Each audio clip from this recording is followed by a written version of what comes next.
Welcome back.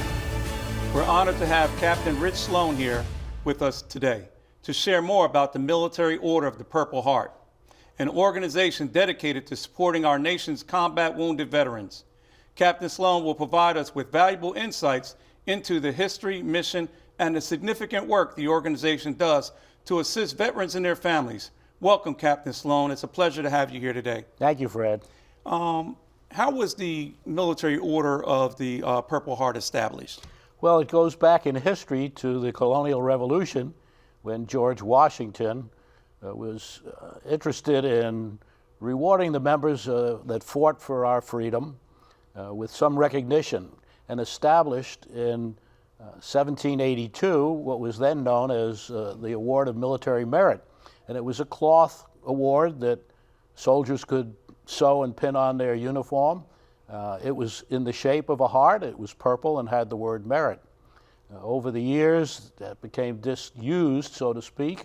And in 1932, what was then known as the War Department established the Purple Heart as a military medal and decoration to award to combat wounded veterans and those who were killed in action.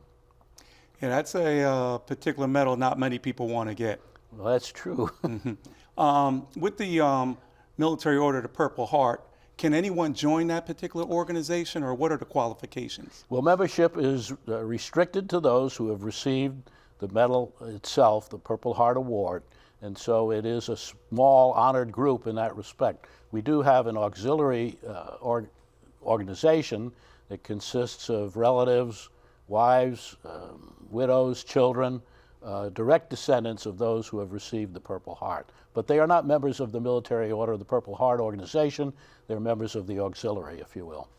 And roughly, how many Purple Heart recipients are in the United States? Just a ballpark. Well, today, our membership, which doesn't consist of every Purple Heart recipient, is around 45,000. The figures for the award of the Purple Heart itself ranges from 1.7 to 1.9 million individuals, or Purple Heart awards, recognizing the fact that some individuals have received multiple Purple Heart awards. If you go back and look at the nation's wars in World War II, about 1 million individuals or 1 million Purple Hearts were awarded. In the Korean conflict, about 118,000 Purple Hearts were awarded. In Vietnam, 300,000 Purple Hearts were awarded. And in post-Vietnam conflicts, around 30,000 Purple Hearts were awarded.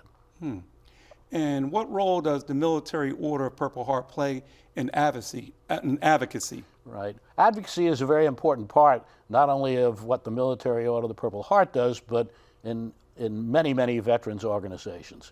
We want to stand up for the rights of veterans, not only Purple Heart recipients, but all veterans, to ensure that the benefits that they are due are provided, that benefits that should be awarded and provided are available. A lot of legislation goes forward and may or may not get passed, and we want to support those things that benefit our veterans, whether it's health care, safety, quality of life, whatever you have. We want to be at the table to speak on behalf of Purple Heart recipients and all service members. I personally know a veteran that was wounded 2 times in World War II and Korea, and he had a challenge to get his Purple Heart. And the reason being is they were saying it was friendly fire. Have you ever heard of anything like that? Well, I have, and it's not unusual for our local chapter. Military Order of the Purple Heart has individual chapters throughout the United States. Our chapter here in Central Florida covers Orange, Osceola, and Seminole counties. And it's not unusual for us to receive a call from either a veteran or a family member who says, I've lost my medal, how do I get it back? Or, I never received my medal. I have records that show that I was wounded, medically treated for a combat wound, and I never got recognized. So we work with those individuals. We may give them the direction they need to make application to receive the information or the items that they want.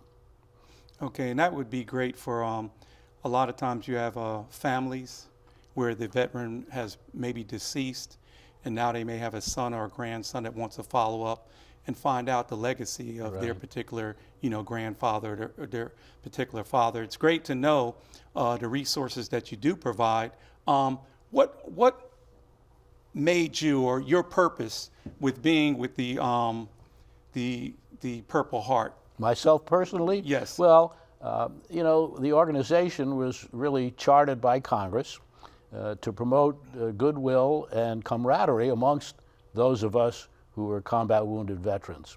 And so when it came to my attention that there was such an organization, I felt obligated to join, to lend my support to those things that we are trying to accomplish, whether it's promoting Americanism and patriotism throughout our nation and our youth especially, or again, assisting veterans in some way to meet their needs.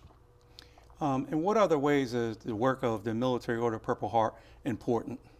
Well, I think just like we hear today in the news, the veteran population suffers largely from homelessness. Yes. It might be mental challenges, medical problems that they have, to see that they get the benefits that they need or the support that they need, whether it's financial support or just some direction in which way to go to deal with a situation that they want to resolve.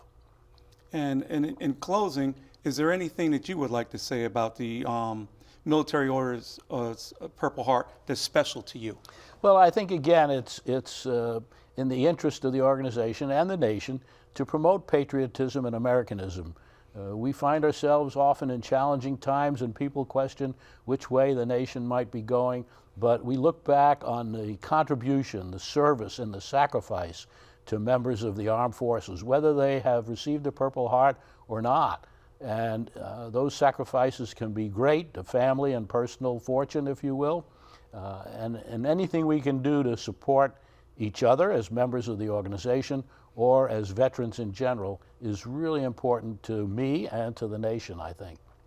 Captain Sloan, I really appreciate knowing you, the relationship we have, and you coming here to educate us on the Military Order of the Purple Heart. And also, I'd like to thank you for everything you do in the community to assist us from our Veterans Council to the Military Order of Purple Heart. So thank you so much for letting me interview you today, sir. Thank you, Fred. You're welcome. It is heartening to know that an organization of exceptional nature exists, devoted to advocating for servicing the brave men and women of our armed forces who have made countless sacrifices for the greater good for our nation. If you'd like more information, anything we discussed in today's episode, go to www.ocfl.net/veterans. That's where you'll be able to find the links and contact information you need. I hope you'll join us again for Operation Outreach, as we will continue to highlight the many programs and services available to military veterans in Central Florida. Until then, I'm Fred Robinson. Take care and thanks for watching.